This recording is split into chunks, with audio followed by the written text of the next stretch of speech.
Police in Southern California are on the lookout for a convicted sex offender who say they abducted two of his own children and then led officers on quite a daring chase through Southern California yesterday. Stephen Houck drove an RV, his RV, for more than 4 hours with police in hot pursuit, going through neighborhoods, onto freeways, then back onto surface streets. The Highway Patrol in California eventually joined the chase, taking over from LAPD. Officers pursued him. You can even see a helicopter there from Santa Clarita back south to Hollywood, and then retracing his path a bit, Houck headed north again, finally ending up closer to Central California near Bakersfield. Police stayed back after the RV stopped, afraid, terrified for the safety of those two little children, but we are happy to report they're now safe. However, Houck somehow was able to elude law enforcement. Paul Verkammen's following the story. Active manhunt underway. You've got a little bit new information for us from last hour? We do. I think there was concern that maybe he might have, a very powerful weapon, but from what we understand, he has a revolver, and he still has his cell phone, although it would be a mistake for him to start using his cell phone right now because they could trace him. Yes, but he has also seemingly vanished in a cloud of dust, and that's because when they pursued him, he goes into this orchard, and while driving into the almond grove in an RV, he kicks up this massive cloud.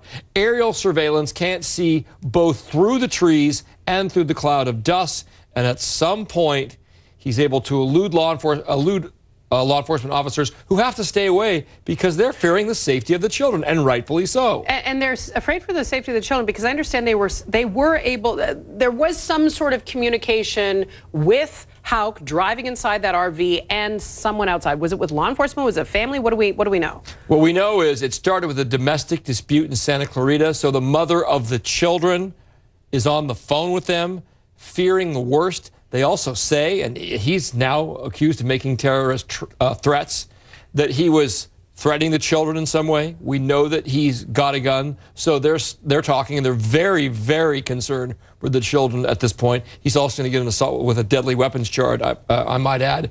I love these pictures of the kids in law enforcement custody, just doing what kids do, hanging on to an adult, playing with the keyboard. They're safe and sound. They're in protective custody or whatever at this point. Yes, Child Protective Services. But the concern is about this guy is that he's a registered sex offender in another state. Correct, in Oregon. And it looks like this was a felony, sodomy, and reports are with a minor in a small county in Oregon. At the time, we might want to add this for the viewers because they want everybody throughout the region, the West. Sure. He could turn up in Las Vegas, Arizona, Oregon. He was on foot, but he could steal a car or meet up with somebody. Who knows? Exactly. And he was 5'11" and 190 pounds with his booking photo. You can see that he has a beard, then he had a mustache. He's got a telltale tattoo on his right forearm of a cow skull. And that's the type of thing that can be changed, but he did have that, and perhaps that would be an indicator for anybody. And another tattoo or two on his arm, left shoulder, I think. Likely law enforcement in that area, it's a very rural area, have blanketed the region and probably going door to door and letting people know of this in case they're not watching the news. Absolutely. They've fanned out throughout the area, and they're telling everybody, if you think you see him, call. Do not encounter him. Just call whoever your local law enforcement agency is. You don't need any fancy or special number, just in case you're in some rural town there in the San Joaquin Valley and he shows up. Yeah, all right. Good reporting. Thank you so much, Paul.